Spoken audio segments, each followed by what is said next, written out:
السلام علیکم۔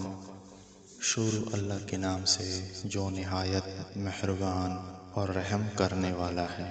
تمام تعریفیں اللہ تعالیٰ کے لیے ہیں۔ معزز سامعین،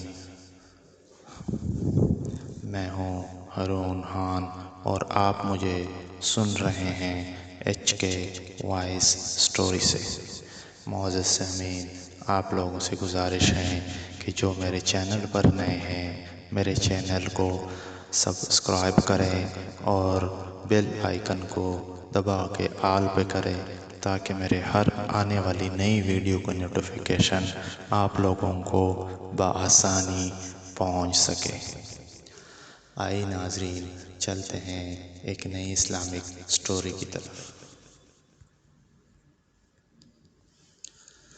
حضرت محمد صلی اللہ علیہ وآلہ وسلم اللہ تعالیٰ کے آخری نبی حضرت محمد صلی اللہ علیہ وآلہ وسلم 570 عیسوی میں مکہ میں پیدا ہوئے۔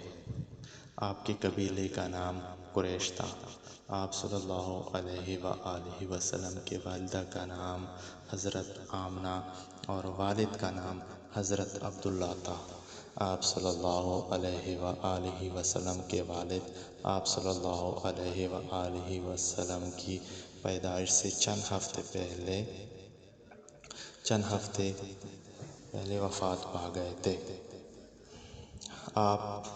جب آپ صلی اللہ علیہ وآلہ وسلم 8 سال کے تھے تو آپ صلی اللہ علیہ وآلہ وسلم کے دادا بھی وفات پا گئے۔ پھر آپ صلی اللہ علیہ وآلہ وسلم کی پرورش آپ صلی اللہ علیہ وآلہ وسلم کے چچا ابو طالب کی۔ آپ صلی اللہ علیہ وآلہ وسلم ہمیشہ سچ بولتے اور وعدہ پورا کرتے، اسی وجہ سے مکہ کے لوگ آپ صلی اللہ علیہ وآلہ وسلم کو صادق اور امین کہتے۔ 25 برس کی عمر میں آپ صلی اللہ علیہ وآلہ وسلم حضرت خدیجہ رضی اللہ تعالی عنہا کا تجارت کا سامان لے کر شام گئے۔ حضور صلی اللہ علیہ وآلہ وسلم کی ایمانداری سے متاثر ہو کر حضرت خدیجہ رضی اللہ نے انہیں نکاح کا پیغام بھیجا۔ نکاح کے وقت حضرت خدیجہ رضی اللہ کی عمر 40 سال تھی۔ حضرت محمد صلی اللہ علیہ وآلہ وسلم کی عمر 25 سال تھی۔ آپ صلی اللہ علیہ وآلہ وسلم غار حرا میں اکثر جاتے اور تنہائی میں اللہ سے دعائیں کرتے۔ جب آپ صلی اللہ علیہ وآلہ وسلم 40 سال کے ہوئے تو ایک دن وہاں اللہ تعالیٰ کے فرشتے حضرت جبرائیل علیہ السلام آئے۔ انہوں نے بتایا کہ اللہ تعالیٰ نے آپ صلی اللہ علیہ وآلہ وسلم کو آخری نبی چن لیا ہے۔ آپ صلی اللہ علیہ وآلہ وسلم گھر آئے اور اپنی زوجہ حضرت خدیجہ رضی اللہ کو یہ بات بتائی۔ وہ فوراً اللہ پر ایمان لے آئی۔ وہ پہلی خاتون ہیں جنہوں نے آپ صلی اللہ علیہ وآلہ وسلم کے ہاتھ پر اسلام قبول کیا۔ اللہ کے حکم سے لوگوں کو بت پرستی چھوڑ کر ایک اللہ پر ایمان لانے کی دعوت دینے لگی۔ مردوں میں سب سے پہلے حضرت ابوبکر صدیق رضی اللہ تعالیٰ عنہ نے اسلام قبول کیا اور لڑکوں میں حضرت علی رضی اللہ تعالیٰ عنہ نے سب سے پہلے اسلام قبول کیا۔ پھر کئی اور لوگوں نے اللہ پر ایمان لے آئے اور آپ صلی اللہ علیہ وآلہ وسلم کے ساتھی بن گئے۔ یہ دیکھ کر قریش کے سردار آپ صلی اللہ علیہ وآلہ وسلم کی مخالفت کرنے لگے۔ مدینے کے لوگوں نے آپ صلی اللہ علیہ وآلہ وسلم کو وہاں آنے اور سردار بننے کی درخواست کی۔ جب کفار مکہ نے آپ صلی اللہ علیہ وآلہ وسلم پر اور آپ صلی اللہ علیہ وآلہ وسلم کے ساتھیوں پر ظلم کی انتہا کر دی تو اللہ تعالیٰ نے آپ صلی اللہ علیہ وآلہ وسلم کو حکم دیا کہ ساتھیوں سمیت مدینہ ہجرت کر جائیں۔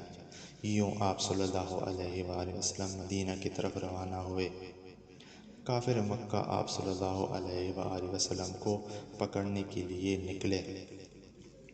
آپ صلی اللہ علیہ وآلہ وسلم اور آپ صلی اللہ علیہ وآلہ وسلم کے ساتھی حضرت ابوبکر صدیق رضی اللہ ایک غار میں جا کر چھپ گئے۔ اس غار کا نام غار سور ہے۔ اسی روز مکڑی نے اس غار کے منہ پر بن کے تان دیا۔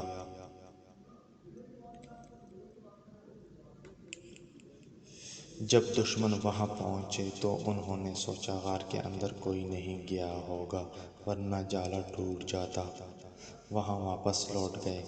کچھ دن کے بعد حضرت محمد صلی اللہ علیہ وآلہ وسلم اور حضرت ابوبکر صدیق رضی اللہ مدینہ پہنچ گئے۔ مدینے کے لوگوں نے بہت خوش ہو کر آپ صلی اللہ علیہ وآلہ وسلم کا استقبال کیا۔ اس وقت آپ صلی اللہ علیہ وآلہ وسلم کی عمر 53 برس تھی۔ نبی کریم صلی اللہ علیہ وآلہ وسلم جب سب کے ساتھ نرمی، محبت اور عزت سے پیش آتے، اس کے نتیجے میں بہت سے لوگوں نے اسلام قبول کر لیا۔ آپ صلی اللہ علیہ وآلہ وسلم کی تعلیم و تربیت کے اثر سے معاشرہ بدل گیا۔ عورتوں کو عزت ملی اور غریبوں، یتیموں اور محتاجوں کو بھی احترام ملا۔ اپنی وفات سے کچھ عرصہ پہلے حضرت محمد صلی اللہ علیہ وآلہ وسلم نے آخری حج کا خطبہ دیا۔ یہ خطبہ پوری انسانیت کے لیے ہدایت اور رہنمائی پر مبنی ہے۔